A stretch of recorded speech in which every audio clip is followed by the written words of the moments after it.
Good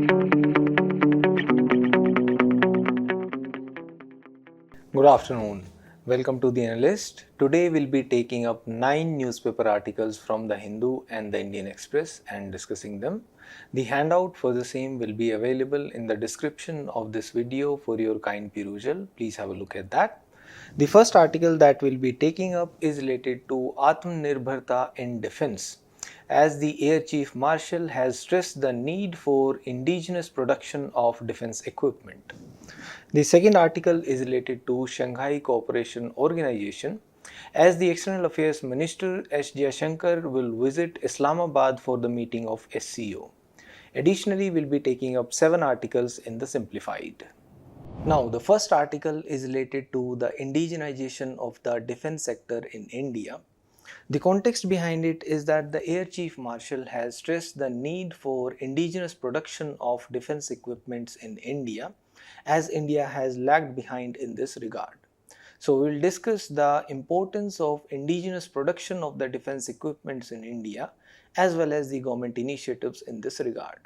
This is important in GS3 under the topic security.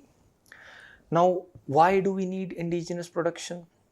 It will have positive implications for our economy. India has the 4th largest defense budget in the world, but still we import 60% of the weapons from the other countries, from the foreign markets. Because of the huge imports, it causes a fiscal deficit which becomes a burden on the economy. Plus, the indigenous production will generate employment, as it will promote the MSMEs and the startups in the defense sector also, which will further create jobs in India. Plus, it will ensure that the security situation for India becomes positive. India has porous borders and hostile neighbors around its borders. Therefore, India needs to become self-reliant, self-sufficient in terms of defense production. If India is dependent on the imports for its defense equipments, for its arms and ammunition also, then it can be arm twisted by other countries in case such a situation comes up. Likewise, the geopolitical environment today is such that there are quite a few wars happening around. For example, the Ukraine war has been stretching since quite some time. Likewise, now the West Asia is also undergoing through a turmoil. For example, the tensions between Iran and Israel. Therefore, India needs to be self-reliant in terms of the production of arms and ammunition that it needs.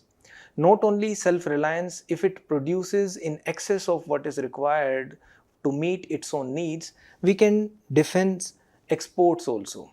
We can export the products which we do not need. For example, we can export the BrahMos supersonic cruise missiles, which we are already doing to Philippines. Likewise, we can export the advanced light helicopters, which we are already doing to Mauritius. Plus, we can export the Tejas also, which is the light combat aircraft, which we are exploring to export to other countries as well. Now, what is the current situation of the defense sector in India? The defense production currently is estimated to be around $15 billion, and it is expected to reach $25 billion by fiscal year 25. But when we look at the scenario, there are two main problems. One is that 3/4 of the defense production in India is done by the defense sector PSUs. Therefore, we need to involve more private players also. Space needs to be opened up for them, and the private players need to be encouraged to enter into the defense production sector. Although when we look at the production by the defense PSUs, it has been going up continuously since the past 4 years, except during the times of COVID. Another issue is that the expenditure within the defense sector by the PSUs, it is going chiefly in the form of revenue expenditure. For example, the defense services in revenue and the defense pensions combined together, they account for about 2/3 of the defense sector budget. Therefore, the capital outlay for the defense services needs to be increased, that is, capital expenditure needs to be increased, which is about 27% of the defense budget only. Now, what are the challenges in the indigenization of the defense sector in India? One, there is planning which is needed. proper planning requires both a long-term vision as well as short-term goals, which need to be shared with the industry as well as the academia, so that both can come forward and cooperate in terms of the R&D, and the industry can encourage the indigenous production and prompt the manufacturing also. Plus, the institutional competence needs to be improved, because we need cutting edge technology in defense. We can't be laggards in this regard. The logistical support needs to be improved. The supply chains need to be more efficient, and hence the logistics will require improvement. Likewise, there needs to be put in place a conflict resolution forum. In case there is a conflict between the government organizations, the defense production organizations, the industry, etc., there needs to be a forum which resolves such conflicts. Likewise, the infrastructure needs to be put in place to quickly ensure that the production can be ramped up and the economies of scale can also be taken care of. Now, what are some of the green shoots in the defense sector in India? One, the demand has been growing continuously. Till the April 2023, more than 600 industrial licenses were issued to more than 350 companies operating in the defense sector, and the defense exports therefore have also grown by about 33% in the fiscal year 24 as compared to the previous year. Likewise, the annual defense production has also hit the record highs in the fiscal year 24. Likewise, we have a competitive advantage also. India has the fourth largest defense expenditure in the world as of 2022, and we have set a target of annual defense exports by 2028-29 of about 50,000 crores worth. And in the Union Budget 25, the Ministry of Defense has been allocated about 75 billion US dollars, the highest among the ministries. Likewise, the government has also supported to encourage the indigenization of the defense. Under the Atmanirbhar Bharat initiative, 5 positive indigenization lists of more than 500 products have been promulgated by the Department of Military Affairs. These positive indigenization lists, they give the list of the products which need to be procured from the domestic producers only, and they should not be imported. Likewise, there are some opportunities. For example, the government has established 2 defense industrial corridors also, one in Uttar Pradesh and the other in Tamil Nadu, and India has almost 200 defense tech startups who are bringing in innovative tech solutions to empower and support the country's defense efforts. Now, there are some more government initiatives to promote the indigenization of the defense sector. The government brought about the changes in the defense procurement policy. That is, the defense products are to be procured through the IDDM category. That is, the defense products, they have to be indigenously designed, developed and manufactured in India. It is promoted. Also, the government strives to create space for the private players. The private players are encouraged, incentivized to enter into the production of the defense equipments, as they are incentivized through the transfer of technology. Also, a platform is there for their hand holding, that is, they are guided during their initial phases of operations. The government also corporatized the Ordnance Factories Board and converted it into 7 defense sector PSUs to improve the operational efficiency and to encourage competition among them. The government also increased the capital outlays. 13% of the total budget goes into the defense sector. The budget 22-23 also threw open the defense R&D for the industry, startups and the academia. 25% of the defense R&D budget is reserved for this. An independent nodal umbrella body was also set up for the testing and certification requirements. This is to streamline the process so that the products which are developed by the industry, they can be introduced quickly. The budget 23-24 gave an exempt status to the Agniveer fund. That is, the Agniveers drawing salary, they do not have to pay tax on that. Also, the government set up 2 additional defense industrial corridors, one in Uttar Pradesh and one in Tamil Nadu. Regarding exports, again, the defense sector exports have increased 6 times between 2017 to 2021.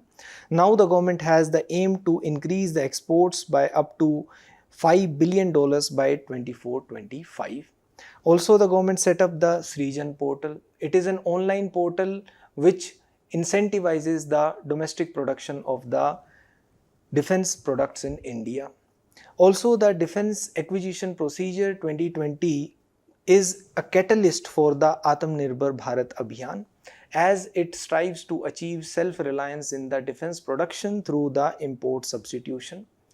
5 positive indigenization lists have been published under this. That is, those products which are mentioned in these lists, they are to be procured through domestic producers, domestic companies only, not to be imported, and priority is to be given to the by IDDM category. There is also provision for the reservation for MSMEs and small shipyards. That is, the defense equipments below a certain value are to be procured from the MSMEs only. The indigenous content requirement has been increased in various categories. That is, at least this much percent of the content of that defense product should be procured domestically. A new category of buy global manufacture in India has also been introduced. Plus, to encourage the indigenization of imported spares, the Make 3 process has also been brought in. The Make 1 process is for the government funded projects, Make 2 process is for the industry funded projects, and the Make 3 process is for those defense products which cannot be designed in India, although they are designed outside India, but they are manufactured in India. Now there is a mains practice question also. Highlight the importance of defense indigenization for India's national security and economic self-reliance. Also discuss the government initiatives taken in recent years to promote indigenous defense production. Please try to write it. Now, the next article is related to the Shanghai Cooperation Organization. The context behind it is that the External Affairs Minister S. Jaishankar will travel to Islamabad to attend the SCO meeting. This is based upon the principle of reciprocity, as last year Pakistan also sent its External Affairs Minister Bilawal Bhutto to the SCO meeting in Goa despite the ongoing bilateral tensions. So we'll discuss the significance of the SCO and the challenges that it faces. This is important in GS2 under the topic bilateral, regional and global groupings and agreements involving India and affecting India's interests. So what is SCO? SCO is an intergovernmental organization. It has 10 members and it is an organization which seeks to ensure cooperation in the security, political and economic sectors. What does it aim to do? It aims to resolve the border issues. It aims to fight terrorism, to bolster regional security, to counter American influence in Central Asia. Initially, it was set up in the form of the Shanghai 5. Now it has 10 members including China, Kazakhstan, Kyrgyzstan, Russia, Tajikistan, Uzbekistan, India, Pakistan, as well as Belarus and Iran. Belarus is the latest addition in the SCO. In addition to the official member states, SCO also has 1 observer state and 14 dialogue partners as well. Now, SCO accounts for about 42% of the world's population and 23% of the global GDP. When we compare it with the other organizations, although the contribution of SCO in the global GDP is slightly less, but in terms of population, it accounts for about 42% of the world population. Now, let's look at the history of the SCO also. In 1996, the Shanghai 5 mechanism was put in place. It was put in place following the signing of the agreement on confidence building in the military field in border areas between China, Russia, Kazakhstan, Kyrgyzstan and Tajikistan in Shanghai. In 2001, SCO was established officially in Shanghai at its first summit meeting and Uzbekistan was also accepted as a member state. The charter of SCO was signed in 2002 during the St. Petersburg summit. In 2006, the SCO members issued a joint communique at the Shanghai Summit saying fight against three evil forces of terrorism, separatism and extremism remains the organization's top priority. In 2012, SCO accepted Afghanistan as the observer and Turkey as the dialogue partner.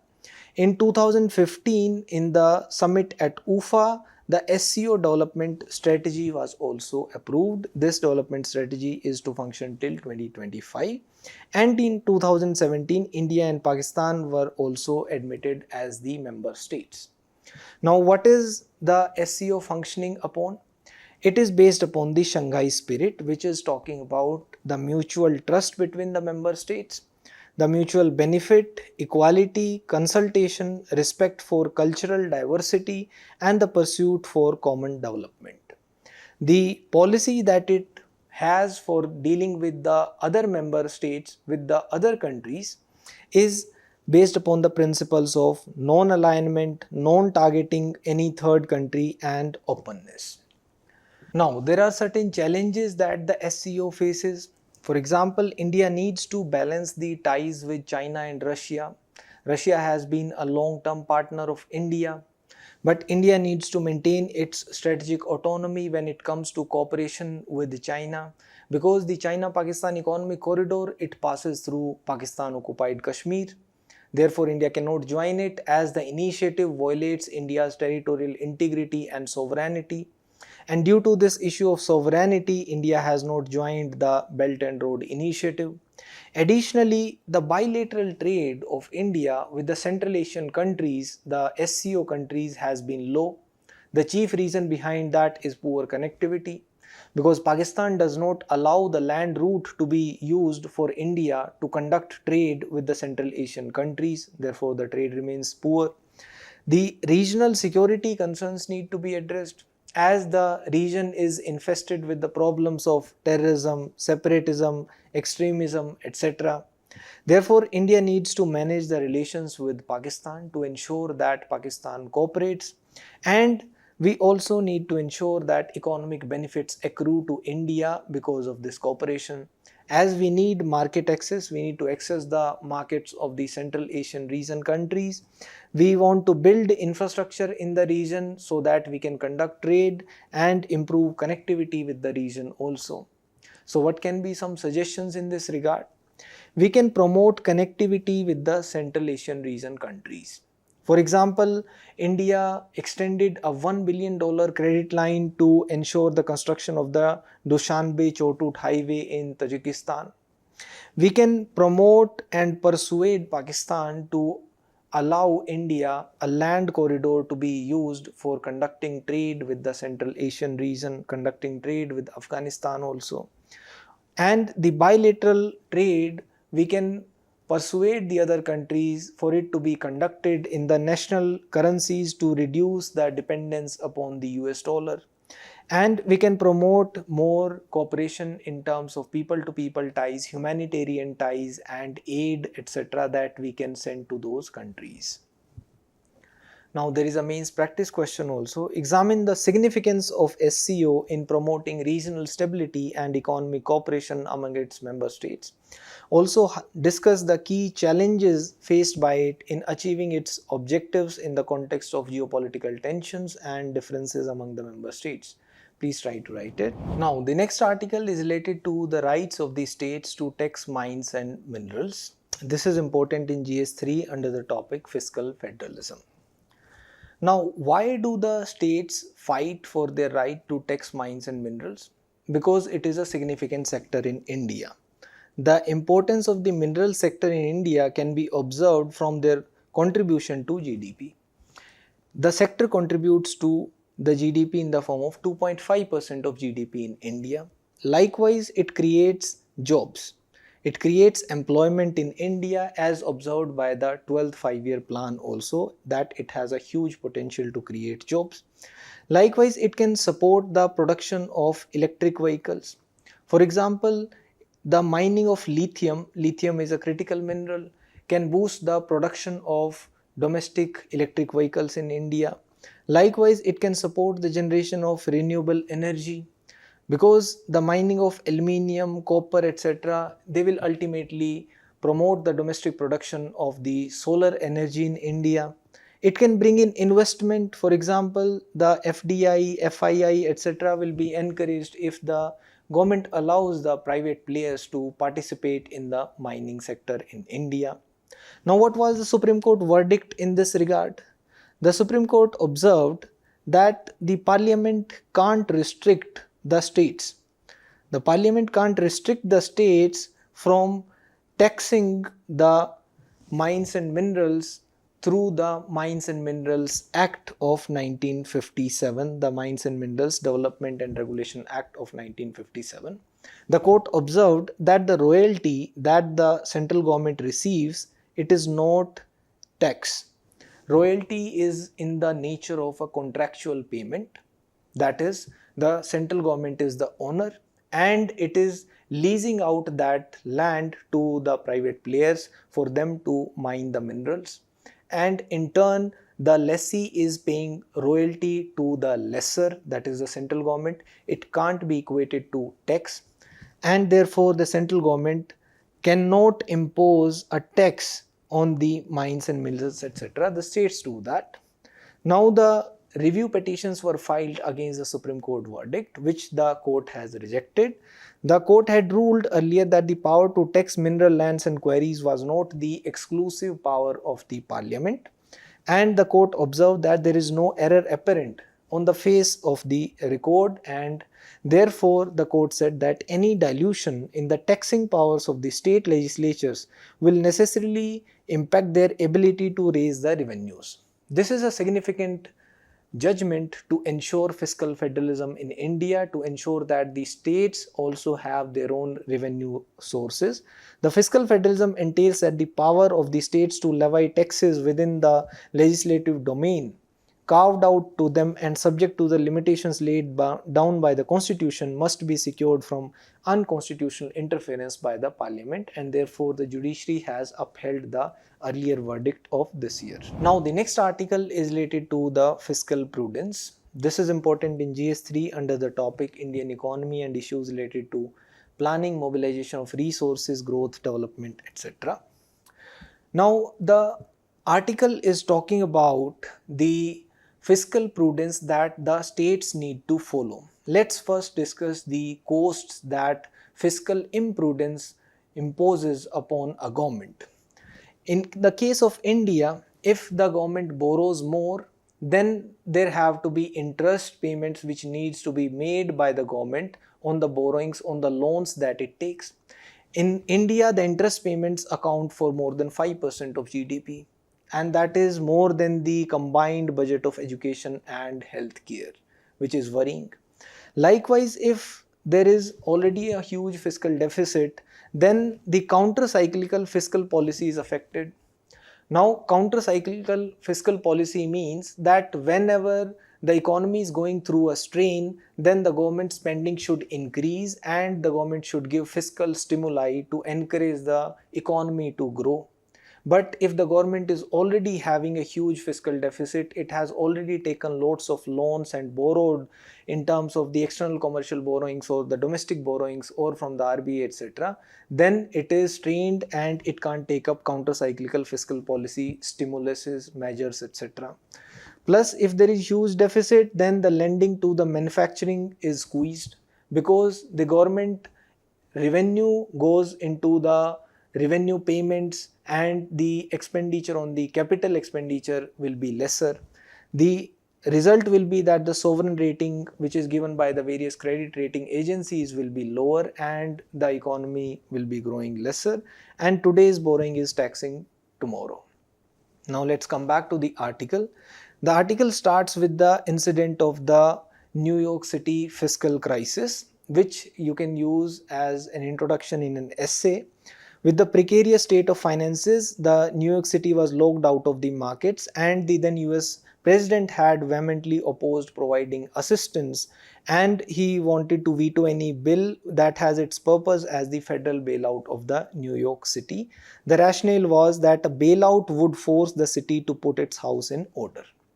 Now, what is the status in India? In India, the state government borrowings, they are treated as if they are backed by an implicit guarantee of the union government. Therefore, it implies that the probability of default is almost zero, and it eliminates the credit risk of the states.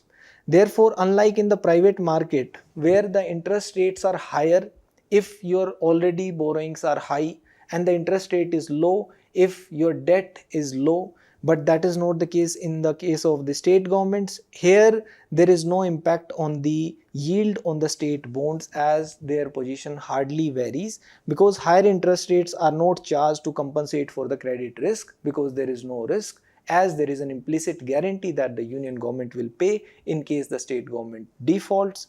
For example, the author also compares the states of Gujarat and Himachal Pradesh and Punjab. Gujarat is an economic powerhouse and has a low debt to GDP ratio and even a revenue surplus.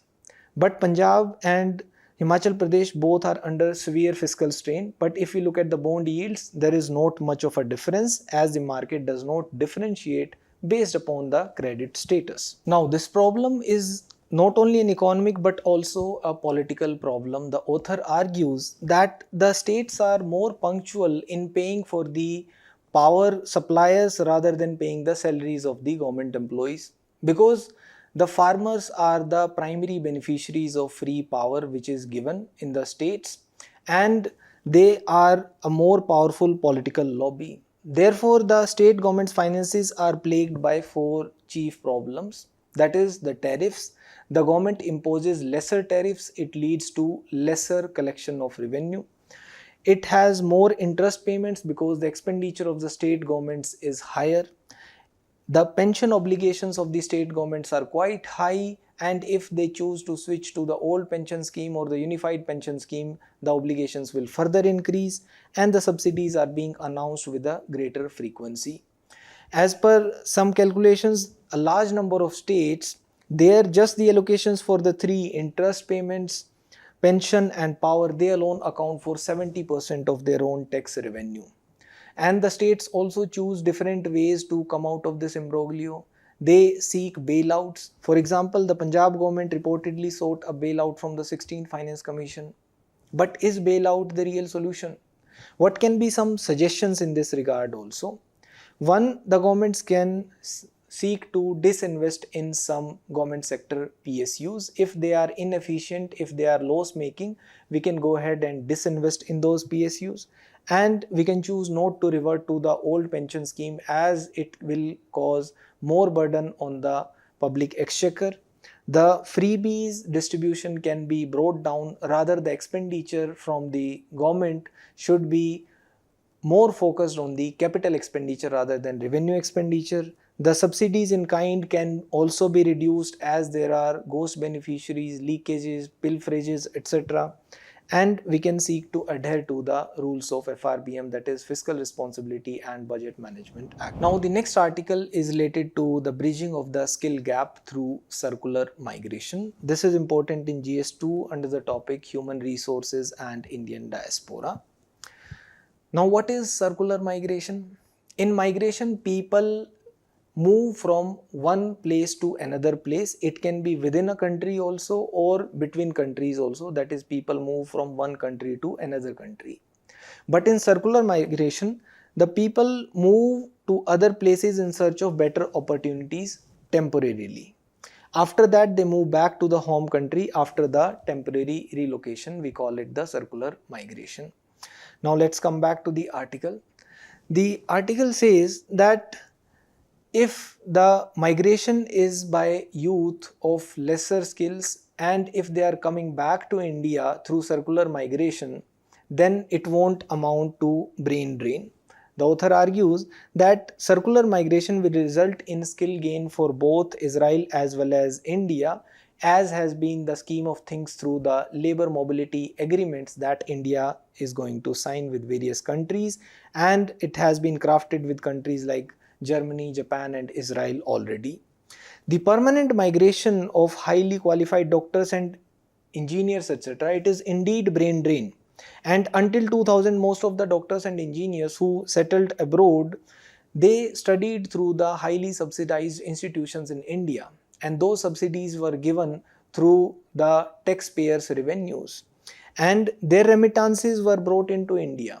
These remittances were large, but if they chose to settle abroad itself, then the remittances will be lesser and lesser. And if we observe the total remittances originating from the high income individuals from the Western nations like US, UK, Canada and Australia, they amount to only 32% of the inward remittances. There are more remittances coming in from the workers from UAE, Saudi Arabia, Kuwait, Qatar, Oman, etc. Now, there is a good paragraph in the article which can be used in essay also, that is, human migration across centuries has shaped cultures in several parts of the world. Following the discovery of Americas and Australia in the age of exploration, and in the absence of immigration and border controls, people from Europe quickly populated these lands. Thanks to the vast resources available, Europe was able to escape poverty. Even Imperial China, which was heavily populated in the eastern mainland, expanded westward to the vast empty lands of the Gobi Desert and Tian Shan Mountains and beyond. India, on the other hand, was bounded by the Himalayas in the north and the ocean in the south. Therefore, our civilization evolved by welcoming outsiders rather than going out and colonizing other lands. But today, mass migration of this kind is not possible because there are border controls and immigration controls in place. Now, how we can advantage from this is, there are aging populations across the West, across the developed world, for example in Western Europe and Japan, and we can incentivize the flow of skilled workers and caregivers.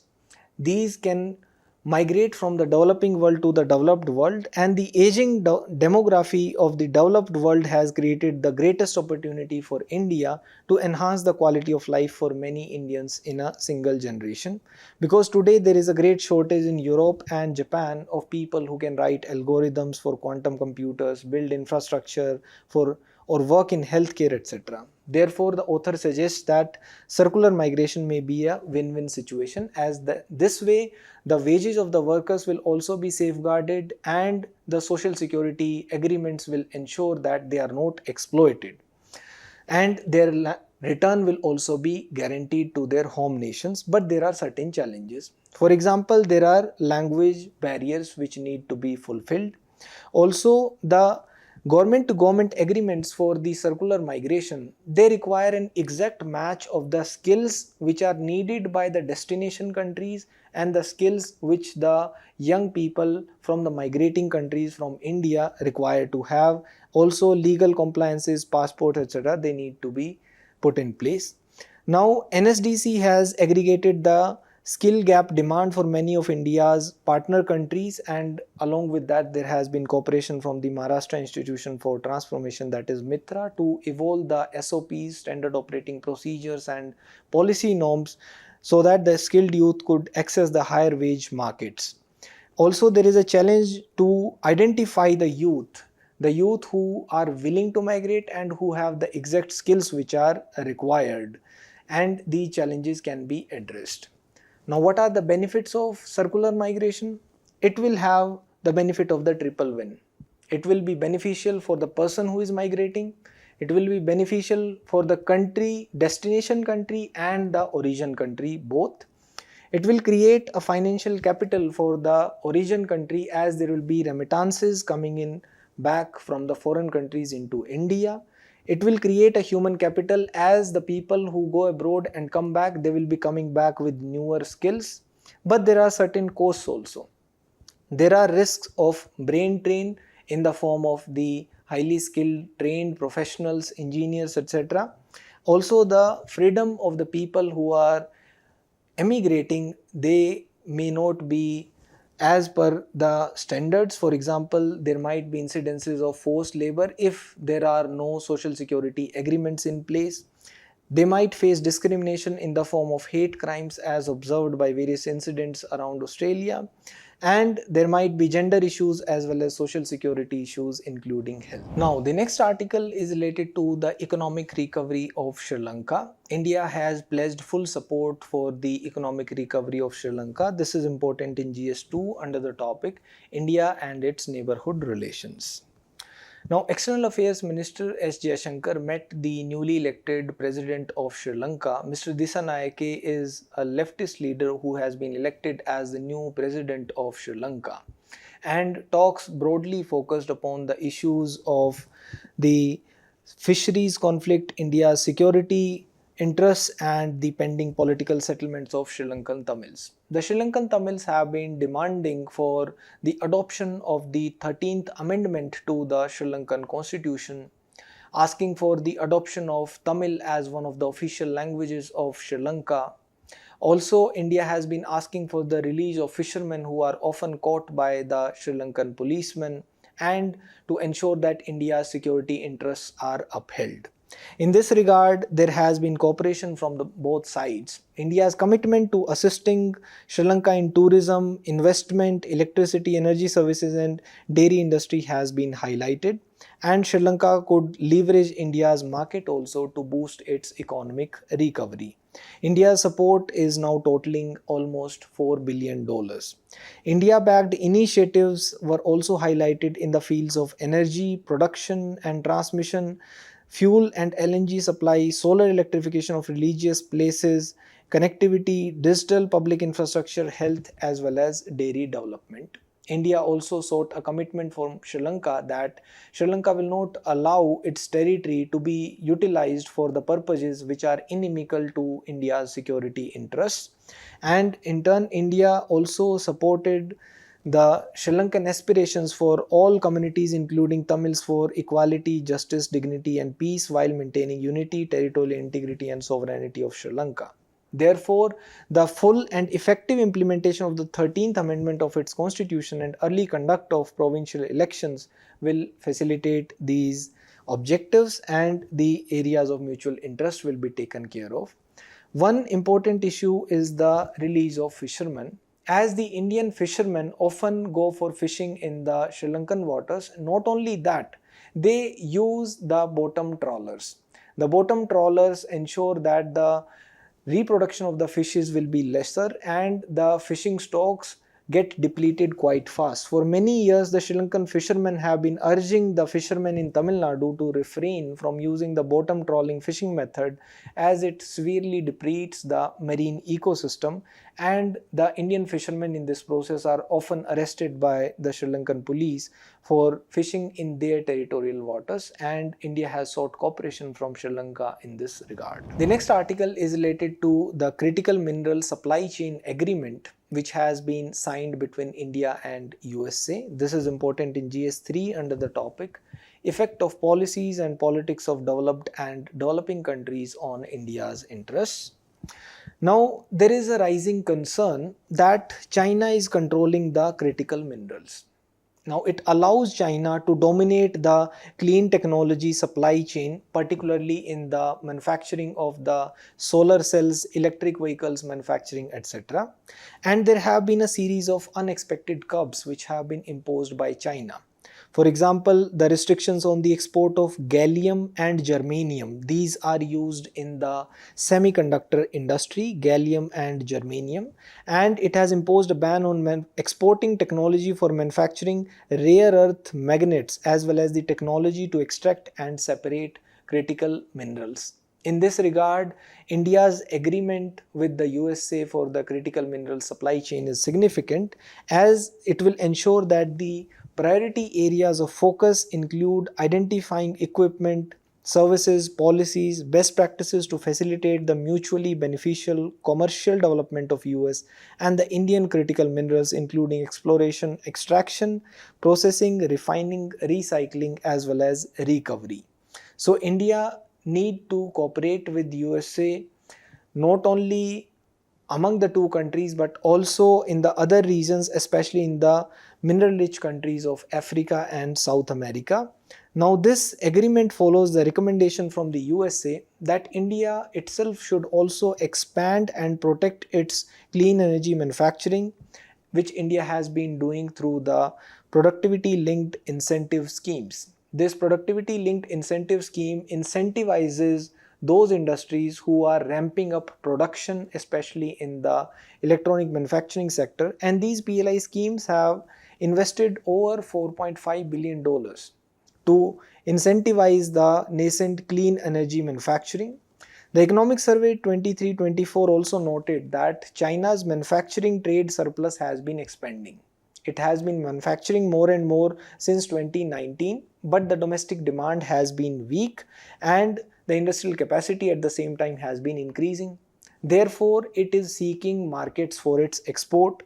This mismatch between the domestic supply, which is huge in China, and the demand in China, which is lesser, it has widened, and therefore they are seeking additional markets overseas, and they started dumping their products also. In return, in response to this, India started imposing anti-dumping duties. In response to these India's anti-dumping duties, probe against the Chinese entities, China has been quietly blocking India's access to solar equipment, etc. Therefore, we need to protect our domestic solar photovoltaic module manufacturers, and they have been included under the projects under the PLI scheme. And the Ministry of New and Renewable Energy therefore reinstated the approved list of the models and manufacturers order. This will prevent the domestic solar projects from using the imported modules primarily from China, which are sold at significantly lower prices, and thus protecting the domestic manufacturing industry. The next article is related to classical languages. This is important in GS1 under the topic Art and Culture. In 2004, Tamil became the first Indian language to receive the classical status due to its high antiquity and rich literary tradition. Now, this was approved through the Linguistic Experts Committee under the Sahitya Academy, which examined the proposals for the classical languages. Now, this year the criteria for the classical languages has been revised. Under the revised criteria released by the Linguistic Experts Committee, the criteria includes that the language should be antique, high antiquity of the early texts and recorded history over a period of 1500 to 2000 years for the language to be termed as a classical language. There should be existing a body of ancient texts and literature which is considered a heritage by a generation of speakers. There should be epigraphic and inscriptional evidence for the language to be termed as classical language. There should be knowledge texts, especially prose texts in addition to poetry, and that the classical languages and literature could be distinct from its current form or could be discontinuous with the later forms of its offshoots. Therefore, now there has been an addition of more languages including Marathi. Let's discuss briefly about the languages which have been included as classical languages recently. Marathi descends from Maharashtri Prakrit, a Prakrit dialect used in Western India, which was the official language of the Satavahanas. The earliest evidence of the more modern Marathi can be traced to a copperplate inscription found in Satara dated to 739 BCE. The other languages which have been included as classical languages are Bengali and Assamese. Both of these find their origin in Magdhi Prakrit, and the exact date in which they emerged is contested, with the scholars putting forward dates ranging between 6th to 12th centuries. Then the other languages are Prakrit and Pali. There is no single Prakrit language. It is a group of closely related Indo-Aryan languages whose defining feature was that they were the language of the masses as opposed to Sanskrit. Sanskrit used to be spoken by the elites, by the people who read high literature, but these were vernaculars. These vernaculars were thus the language of popular heterodox religions that emerged in the first millennium BC. For example, the Jain Agamas and the Gathas Saptashati, they were written in Ardh Magdi, a Prakrit dialect. Thus, the Prakrit continues to have resonance among the Jain community and still used in their religious practices. Pali is likely a form of somewhat Sanskritized Magdi Prakrit, the language of the Theravada Buddhist canons, the Tripitakas. Now, what will this classical tag mean? How will these languages benefit? As per the officials, the Ministry of Education takes steps to promote the classical languages. 3 central universities were established in 2020 for the promotion of Sanskrit. The Central Institute of Classical Tamil was set up in 2008 to facilitate the transportation of ancient Tamil texts and offer courses in Tamil. Similar centers of excellence have also been set up for the study of Kannada, Telugu, Malayalam and Odia. The national education policy also calls for the inclusion of classical languages in the school education. Therefore, the ministry will be ensuring knowledge sharing and research in these languages. Also, the manuscripts in these languages will be digitized for greater access to the scholars. Now, the next article is related to the elephant conservation. This is important in GS3 under the topic environment. The elephant census report has been delayed. That is, the status of elephant in India 22-23 has been delayed as there has been a delay in the census in the northeast. But experts have argued that the data which has already been collected can be released. The data which has already been collected shows that the number of elephants have declined. There has been a sharp decline in the elephant populations in the east central and southern landscapes. The decline is so sharp that the percentage of elephants have come down by more than 50% in Kerala, Odisha, Jharkhand and in southern West Bengal by more than 80%. The report identifies the regions to be the mushrooming of the developmental projects such as the mining, which is unmitigated, and the linear infrastructure projects. The linear infrastructure projects can be in the form of laying down of railway lines, construction of national highways, etc., which is a threat to the species. The report although argues that the census now uses a refined methodology, therefore it might not be strictly comparable with the numbers from the previous census. The census is usually conducted every 5 years since 1990s. This new method is based upon the DNA profiling, but the argument is falling short that the numbers in the northern region in the Shivalik Hills and Gangetic Plains, they closely align with the previous census data. The earlier counting methods until 2002, the total direct counting method was used. That is, it involved a simple head count of elephants that were sighted. This had no scientific basis or limited scientific basis for large landscapes or populations. In 2002, we started with the indirect dung count method. In this, the enumerators walked in pre-designated straight lines through the forest and recorded the elephant droppings and dung decay rate. This data was then extrapolated to estimate the number of elephants in the area, factoring in the defecation rate, that is the rate at which the elephants defecate. In 2021, it was proposed to harmonize the population estimation methods along more scientific lines by converging the census of both the elephant and the tiger population estimation. In this method, the entire forest area is broken down into similar sized cells or blocks, and ground surveys are conducted to look for tiger signs, for example pug marks, droppings, etc., and identify the cells which are occupied by tigers. Now, for the mark recapture method, for logistics, camera traps are set up only in a limited area. After each round of photography, the tigers are snapped and they are identified using their unique stripe patterns. But the elephants, they do not have unique stripe patterns. Therefore, the elephant dung samples are collected during the ground surveys and then they are analyzed in lab to identify the unique elephants. Now, this data has been obtained by utilizing public resources, by spending public money. Therefore, it is being argued that the 5-year census, although it is overdue, but there is no reason that this available data, it should not be shared, should not be put in public domain. And it has been observed that the habitat loss and conflict are the common threats, but there are certain risks which are landscape specific. For example, in Odisha, it is mining and the low hanging power lines which are causing a decline in the elephant population.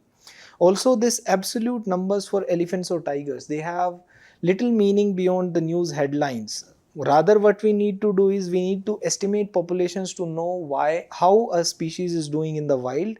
So a continuity in the census is important to compare with the previous census. Thank you.